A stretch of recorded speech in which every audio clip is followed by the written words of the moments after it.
Coming to you from Brick House in downtown Brooklyn, this is 112 BK. On today's show, we've got ICE infiltration in city courts, a map of languages spoken in NYC, and a genre-bending afro-futuristic voyage. Hi, welcome to the show. Ashley's out sick today, but we hope she gets better very, very soon. In the meantime, I'm Brian Vines. Thanks for sticking with us today.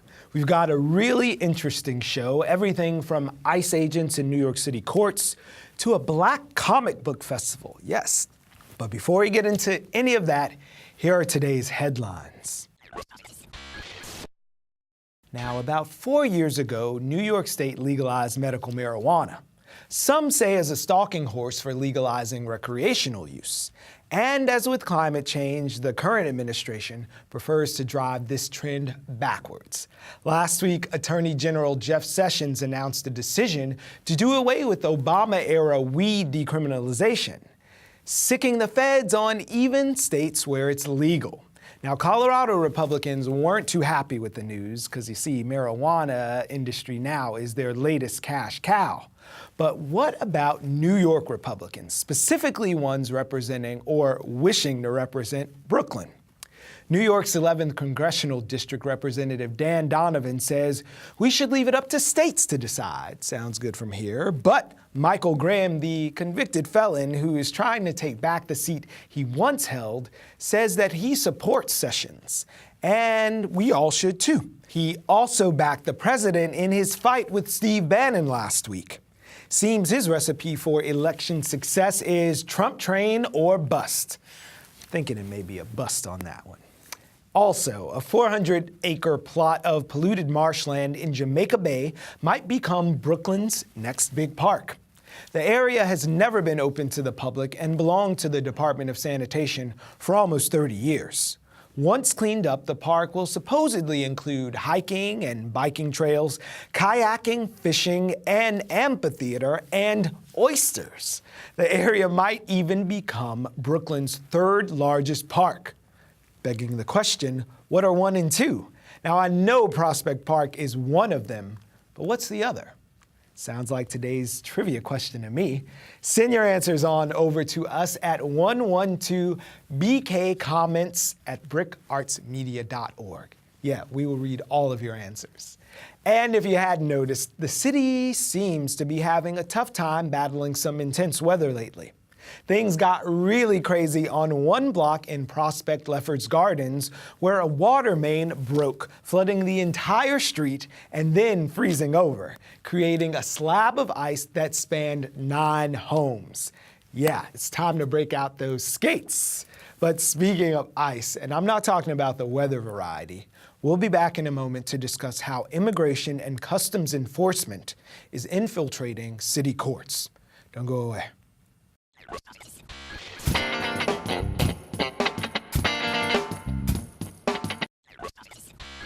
Immigration and customs enforcement arrests or attempted arrest in New York City courts were up 900% last year. And in Brooklyn in November, public defenders staged a walkout and protest when a client of legal aid attorneys was grabbed in local court by the feds and put through the deportation process. We have with us today legal aid's supervising attorney in the Community Justice Unit, Anthony Posada, and he's here to tell us about that incident and what kind of chill this is sending through the city's courts. Thanks for joining us on 112 BK today, Anthony. Thank you for having me. So the incident, like November was not so far away and we hear this chilling effect thing, but really, what happened at the courts in November? So our client was there to make his regularly scheduled court appearance, the way thousands of New Yorkers are doing this very minute and have been doing. But unbeknownst to him, ICE agents were waiting for him to show up. The attorney who was accompanying the client to make his court appearance was told about the presence of ICE. And she went to go speak to her client. And immediately, that's when a sort of chaos ensued sort of situation because the ICE agents immediately came out and prevented the attorney from speaking to the client. Yeah. How many people are we talking about? Are you aware? We're probably talking 4 or 5 agents, but then you have court officers involved, so the scene starts to multiply, and now you have more people involved. Are court officers aware when ICE agents are in the building? Courts are a public building. Anyone who passes through a metal detector can be present. So are they made aware, or are they just randos in the building? So the way we understand a memo that was issued by the Office of Court Administration in April of 2017, it set forward a process that if ICE was to show up in the courthouses, that they were to notify the court officers who would notify the presiding judge. Gotcha. And sort of follow that chain of command. Are there instances where court officers are tipped of ICE, or they are the ones providing information to ICE about undocumented folks making scheduled appearances? Yeah. That happens and is happening. So having ICE in the courthouses doesn't always mean that the court officers are going to let us know that that's happening. Yeah. In fact, when we started to see this situation playing out as of the early days of 2017, when Trump signed those executive orders that made people priorities for deportation just for having an open case, meaning you didn't have to have a prior criminal conviction, we started to spot what we started to think were like ICE vans, or just the presence of law enforcement agents that are not your common NYPD detective or officer showing up as a witness to court, but rather, okay, what's going on here and why are they acting like this? So when you say ICE agents, people might have this vision of a guy who shows up in RoboCop sunglasses and he's got this van, this uniform and pepper spray. But just myself, in the preparation of you coming here, I Googled ICE in courts, and YouTube has about 38,000 videos of people standing by in court, whipping out their phone when these ICE agents are acting on someone. And they're dudes in plaid shirts with beards, and they're not official looking. It's like if I walked out of this room and this woman in the red sweater over here just tackled me and then said, yo, I'm with ICE. They're not official looking. Correct. So they're not robots, they're not drones, right? They don't come out with flashy gear or steam. They're or people. Even uniforms. Correct, right? They're wearing plain clothes. Yeah. Sometimes hats, but you can't have. They don't have identifying insignia on them that would say, we're ICE agents, the way they sort of wear when they do a raid. Right. But even when they do a raid, sometimes those uniforms, just to add this, they have a title that says police that throws people off. Like you can buy at a costume shop. So you're like a ICE, but you're police. So the undocumented community, already in panic, already in fear, scared to go to court, scared to leave their homes, many of them, when we were having so many of these ICE raids. Yeah. How could they pick apart who was who, and how could you verify that those people were not ICE agents that we just saw? Before you go on any further, let people think, you know what, they're criminals and they are here in court because they're bad guys. This is not always the case. Someone who's testifying in a court case to put away a bad guy could find themselves on the receiving end of an ICE takedown. That's absolutely correct. So my position, or rather what I would say to people who are of that mindset or believe in that, is that if somebody is the victim of a crime and they have to show up to testify, they're going to be afraid to do it if they're undocumented, right? So your court system is now being undermined and its integrity is in jeopardy. So because the Constitution says, regardless of who steps foot on this land, the Constitution is what rules. And when you undermine a bedrock principle like access to justice, you're affecting everybody, the entire population. So someone's yelling at you right now, access to justice is something that is a bedrock and very important, but so is access to a safe country with secure borders. To the whole notion of criminals, right? Let's take apart this number of 117 arrests in 2017, which represents that 900% spike. Okay. In that number, you have a lot of people being arrested in traffic court. Right. Family court. So listen, you do a little rolling stop at a stop sign, you get a ticket to show up and you're a criminal, and you become a deportee. You're in process to be removed from this country. So why is that a big deal? If ICE is gonna find you eventually, does it matter whether they're in the court or whether they knock on your door? This movie ends the same way. There should be a process. There should be a way in which people don't have to deal with feeling threatened to go to court, because that immediately disrupts the whole nature of why they're going to go to court in the first place. I mean, let's use traffic stops, criminal court case, family court. If you're going there to petition for custody of your loved ones, now you can't do that, right? There's an area where we're not talking about crimes. We're getting away from that. Yeah. Let's just talk about people on day-to-day life trying to say, you know what, I want to have access to my kids and I want to see them, or I feel like you should pay child support. And now all of a sudden, this idea that if I go to court, I'm going to get picked up by ICE sinks into me. I don't want to go to family court. I'm going to think that twice. So Anthony, build a squad for me. My mother's mother was born in this country. Where does the rubber meet the road for someone who says, I'm an American, I'll never have to deal with this, why should I care if they get picked up at the court?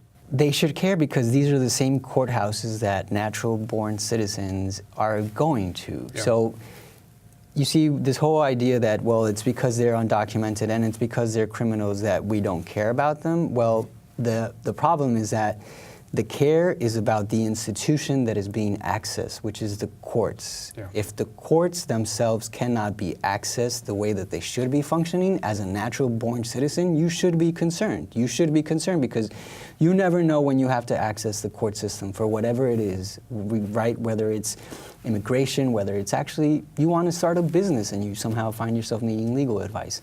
All of this, those are things that natural-born citizens care about. I don't know. I've talked to a lot of citizens who say that they want their court systems to be broken, flawed, or are rooting for that. Right. So what does civil unrest look like for a bunch of lawyers, court officers? So as court officers, we do have to abide by ethical rules and our responsibilities and duties to the court as court officers. At the same time, we have an ethical duty of zealous representation to our clients, effective representation. Where do we stand now? Or rather, let me finish that. Civil unrest for public defenders and for lawyers is real. We saw it in the walkout that was staged. We saw it in the rally that was held at the steps of City Hall, right here in Borough Hall. Yeah. And it showed in those two instances that when you have integral players of the court denouncing these actions happening, that people start to listen or that people start to pay attention. And so, well, we're paying attention. We're here now. We're having this conversation. And we appreciate the conversation. You got to come back. That's Anthony Posada, the supervising attorney for Community Justice Unit at Legal Aid Society. We appreciate you being here, Anthony. Thank you for having me. Thank you. Well, next up, ever wonder how many languages are spoken in New York City? One linguist turned that curiosity into a years-long project, and he'll be here to tell us all about it.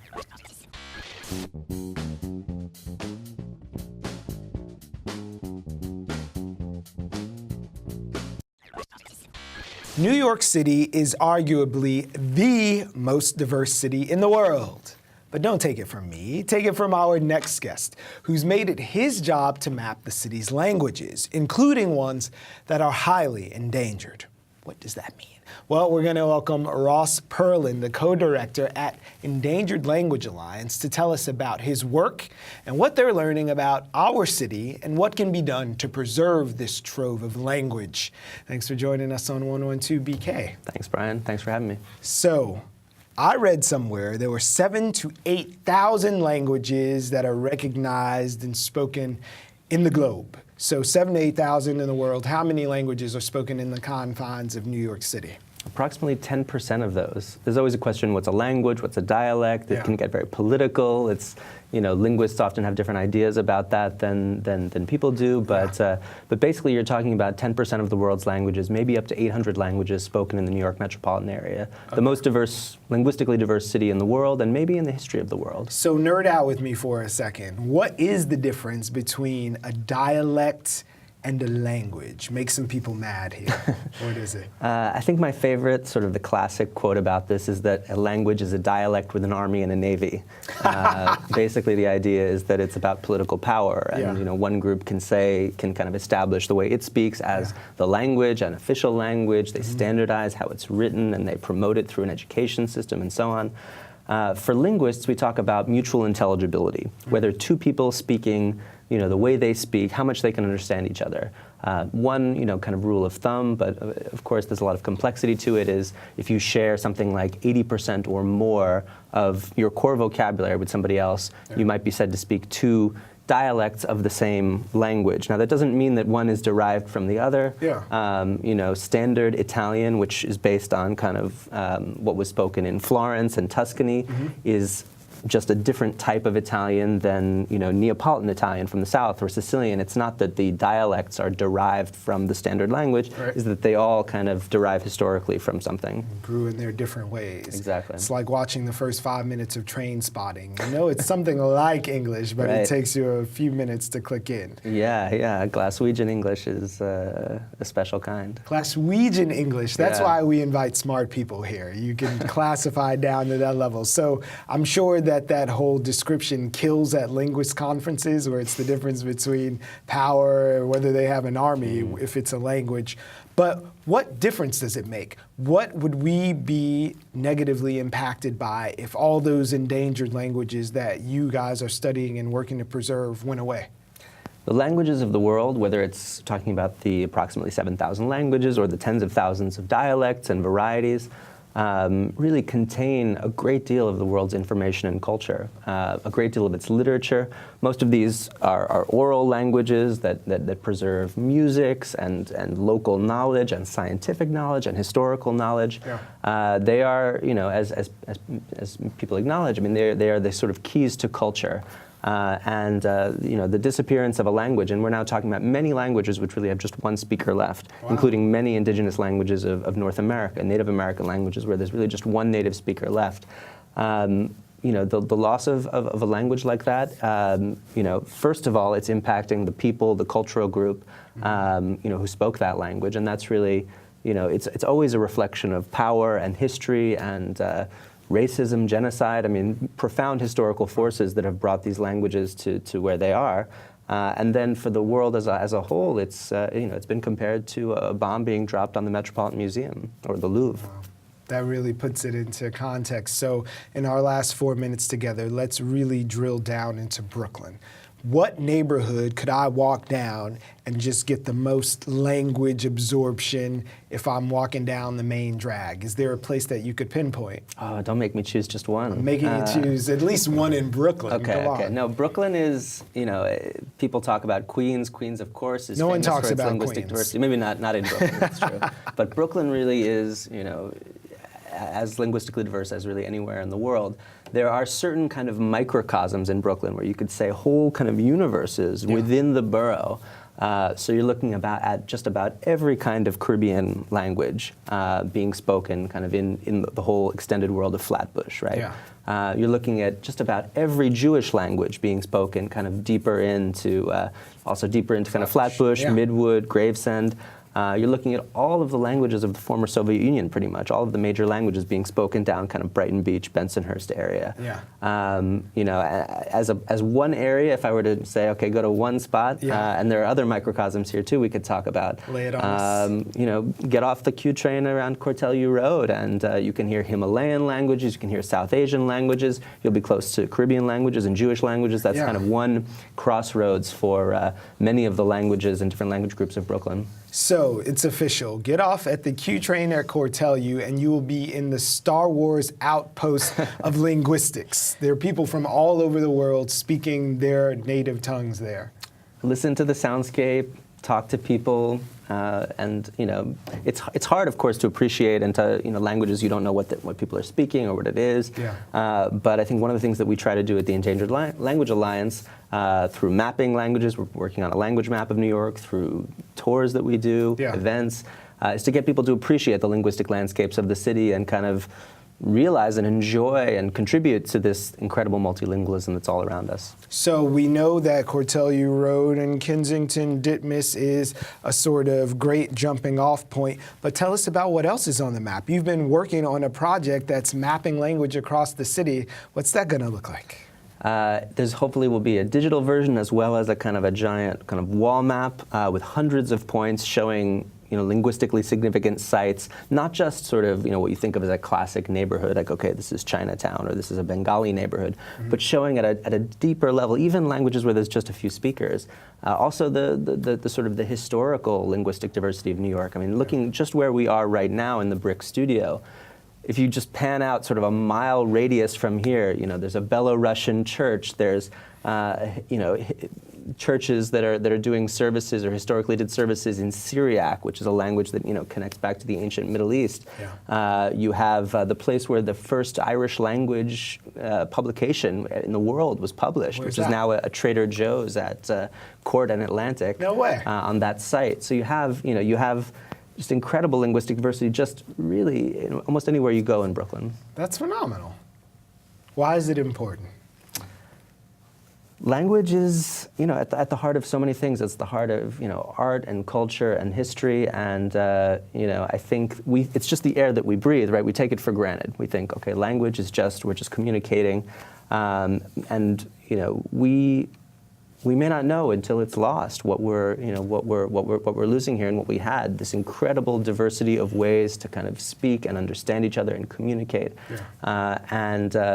it's a matter of justice as well. It's a matter of difference being a core value of our society and something we can celebrate and enjoy and learn from. Well, thank you for using all of the technology we have at hand right at this moment to help preserve some of those languages. And who knows, maybe revive them in the future. So Ross Perlin, who's a writer, linguist, and co-director at the Endangered Language Alliance. Thanks. Thanks so much, You may have just created a future linguist here today. All right, well, coming up next, MATTY'S ROCKET, a graphic novel that will be featured at the Black Comic Book Festival this very month.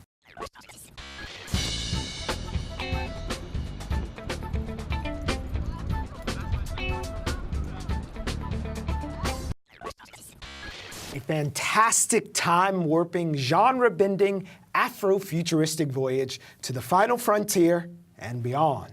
That's how author Juno Diaz described the graphic novel created by our next guest, Tim Fielder. Mr. Fielder joins us today to talk about his novel, MATTY'S ROCKET, and the upcoming Black Comic Book Festival in Harlem.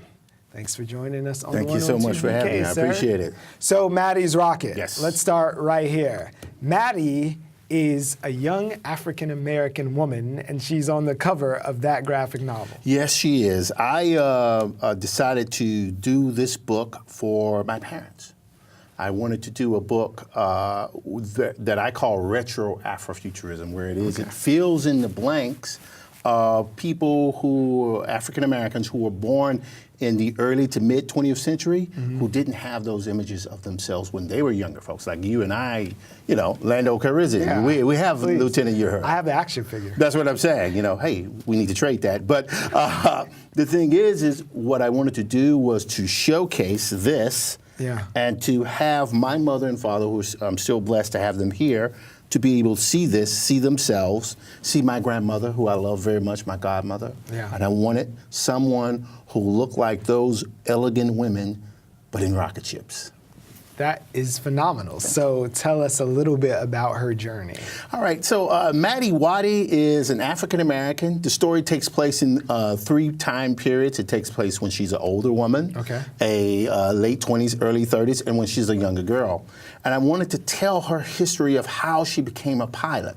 And that becomes a process in which I investigated things about her family, showed what she would become when she was older, when she becomes the head of this international interstellar conglomerate of flights, and transport.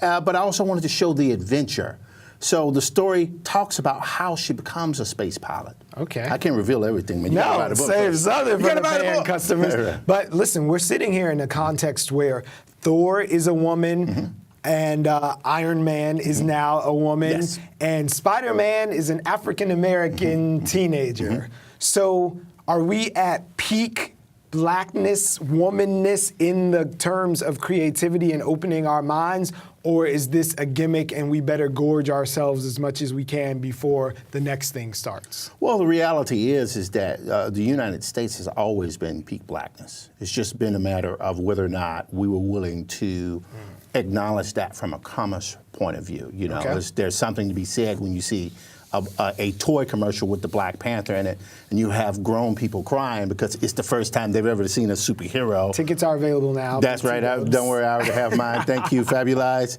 But I wanted to do something where, within the context of diversity, which is what you're referring to, you have the direct sales market, right, which is predominantly services, traditional, Spider-Man, you know, Thor, you know, DC and Marvel, which is great.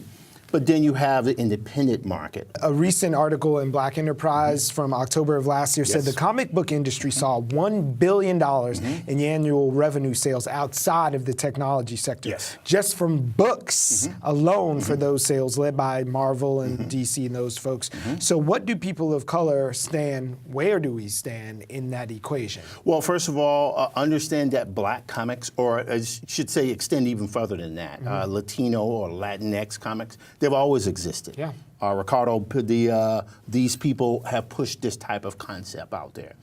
But people who read those comics exist as well, which is why you have the Schomburg, that event. Yeah. And it's all about knowing that these things exist.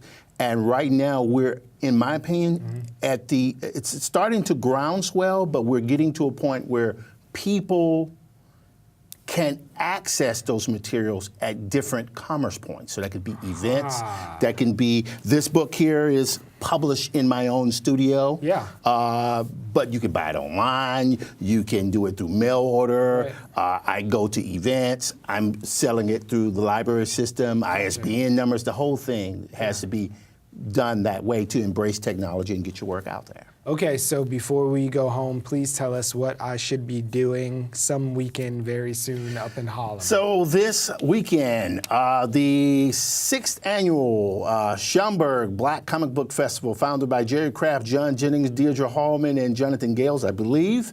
And they are doing it, and it's going to be a fire hazard because every black person within a 100-mile radius is going to be converging on this one point, buying nothing but black comics by men, black women, black men, black kids. Think of it, The Walking Dead. It's like The Walking Dead, but instead of zombies wanting to eat you, they want to buy black comics. Yes. Okay, that sold to me, so that is phenomenal. Thank you for coming by. Thank you so always much. bring Pleasure. The best energy and stories, and we're I try. Tim Fielder is here. So thank you for joining us today. And tomorrow, hopefully our girl Ashley will be back, and with a glimpse into a revelatory book about Trump.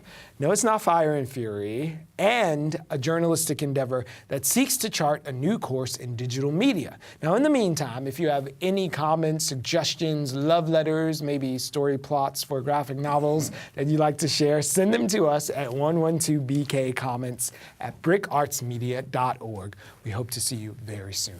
Bye now.